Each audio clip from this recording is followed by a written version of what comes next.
दुबईतील युद्धजन्य परिस्थितीमध्ये काँग्रेसचे खासदार कल्याण काळे फसलेले होते. मात्र ते आता छत्रपती संभाजीनगरमध्ये म्हणजेच महाराष्ट्रात भारतात परतलेले आहेत.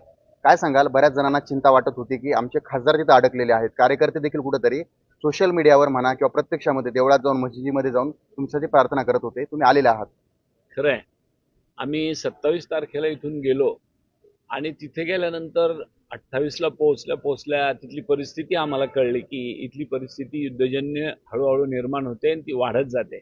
काय करावं हा प्रश्न सगळ्यांच्या मनामध्ये आमच्याही निर्माण झाला, घरच्यांच्याही निर्माण झाला. आणि जशी टीव्हीवर बातमी आली की डॉक्टर कल्याण काळे दुबईमध्ये UAE मध्ये अडकले आणि गेलोच होतो मुळात आज, आणि दुसऱ्या दिवशी बातमी आली अडकले. आता काय करावं हा प्रश्न आमच्या समोर तर होताच, परंतु इथल्या मंडळीला जोपर्यंत आम्ही प्रत्यक्ष भेटत नाही, फोन करत नाही, बोलत नाही, तोपर्यंत त्यांना म्हणजे तिथं गेल्यानंतर सुद्धा हीच परिस्थिती निर्माण झाली की दर सेकंदाला दर मिनिटाला एक फोन यायचा आणि विचारायचे कार्यकर्ते तुम्ही परत कधी येणार आहे. आम्ही काल आजच आलो, उद्या विचारू लागले पण परत कधी येणार आहे. कारण हेच होतं की तिकडे एवढं मोठं युद्ध भडकलेलं आहे, आपली मंडळी तिकडे गेलेली आहे, ही कधी परत येईल हा प्रश्न त्यांच्या समोर होता.